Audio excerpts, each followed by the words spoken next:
Hello everyone, नमस्ते प्यारे बच्चों। मैं श्रीमती ज्योति सराफ, शिक्षिका जांजगीर चांपा, राज्य छत्तीसगढ़, कक्षा 11वीं, विषय व्यवसाय अध्ययन के अंतर्गत आज आपको इंटरनेशनल ट्रेड, अंतर्राष्ट्रीय व्यापार के बारे में बताऊंगी। जब कोई देश अपनी सीमाओं से बाहर विनिर्माण एवं व्यापार करता है तो हम उसे अंतर्राष्ट्रीय व्यवसाय कहते हैं। अंतर्राष्ट्रीय व्यवसाय अथवा बाह्य व्यवसाय को इस प्रकार समझा जा सकता है कि यह वह व्यावसायिक क्रियाएं हैं जो देश की सीमाओं के पार की जाती है। यहाँ यह समझना आवश्यक है कि प्रायः व्यक्ति अंतर्राष्ट्रीय व्यवसाय का अर्थ अंतर्राष्ट्रीय व्यापार से लगाते हैं। वास्तव में अंतर्राष्ट्रीय व्यवसाय एक व्यापक शब्द है जो दूसरे देश से व्यापार एवं वहाँ वस्तुओं एवं सेवाओं के उत्पादन से मिलकर बना है।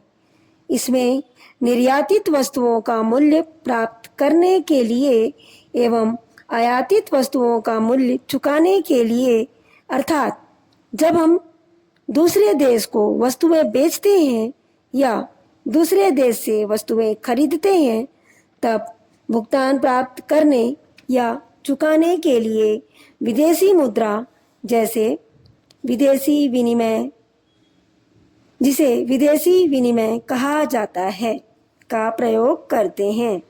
अतः अंतर्राष्ट्रीय व्यापार में वस्तुओं एवं सेवाओं का आयात एवं निर्यात किया जाता है, जबकि अंतर्राष्ट्रीय व्यवसाय में आयात एवं निर्यात के अलावा और भी कई प्रकार की आर्थिक लेन देन अथवा क्रियाएं की जाती हैं। अतः कहा जा सकता है अंतर्राष्ट्रीय व्यवसाय को दो या दो से अधिक राष्ट्रों की सीमाओं के पार किए जाने वाले व्यवसाय के रूप में वर्णित किया जा सकता है, जबकि अंतर्राष्ट्रीय व्यापार अंतर्राष्ट्रीय व्यवसाय का एक हिस्सा है। अंत में हम कह सकते हैं अंतर्राष्ट्रीय व्यवसाय वह व्यावसायिक क्रिया है जो देश की सीमाओं के पार की जाती है। इसमें न केवल वस्तुओं और सेवाओं का व्यापार सम्मिलित है, वरन पूंजी, व्यक्ति, तकनीक, बौद्धिक संपत्ति जैसे पेटेंट, ट्रेडमार्क, ज्ञान एवं कॉपीराइट का आदान प्रदान भी शामिल है। अंतर्राष्ट्रीय व्यवसाय की प्रकृति या विशेषता: जब कोई देश अपने देश की सीमाओं से बाहर व्यापार करता है तो इसे अंतर्राष्ट्रीय व्यवसाय कहते हैं। इसकी विशेषताएं इस प्रकार हैं। पहला है दो देश की भागीदारी।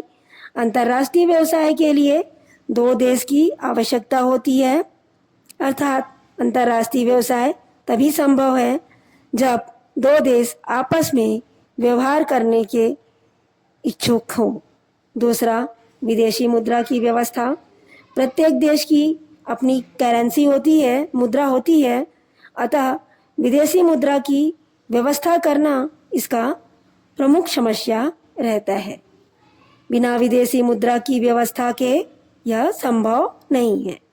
तीसरा, दूरी की कठिनाई। संसार के देश दूरियों में बटे हुए हैं, परिणाम स्वरूप माल का आदेश देने से उसे प्राप्त करने के बीच समय की समस्या होती है। अगला टॉपिक है यातायात में कठिनाई। दूरी के कारण एवं प्राकृतिक कारणों की वजह से विदेश से मंगाए जाने वाले माल के लिए परिवहन कठिन और खर्चीला होता है। नेक्स्ट पॉइंट, भाषा की कठिनाई। प्रत्येक देश की अपनी भाषा है, परिणाम स्वरूप एक देश के निवासी दूसरे देश के निवासियों से स्वतंत्रतापूर्वक संवाद नहीं कर सकते। अगला पॉइंट है जोखिम। अंतर्राष्ट्रीय व्यवसाय में विभिन्न प्रकार की जोखिमें, जैसे दो देश की मुद्राओं के परिवर्तन की दर में उतार चढ़ाव, सामुद्रिक जोखिम एवं माल के अप्रचलित होने का डर आदि। नेक्स्ट पॉइंट है प्रयोग किए जाने वाले प्रलेखों की जटिलता। अंतर्राष्ट्रीय व्यवसाय में जो प्रलेख प्रयोग किए जाते हैं अत्यधिक जटिल एवं कठिन होते हैं। अंतर्राष्ट्रीय व्यवसाय में प्रयोग होने वाले प्रलेखों को प्राप्त करना एवं उन्हें तैयार करने में कठिनाई रहती है।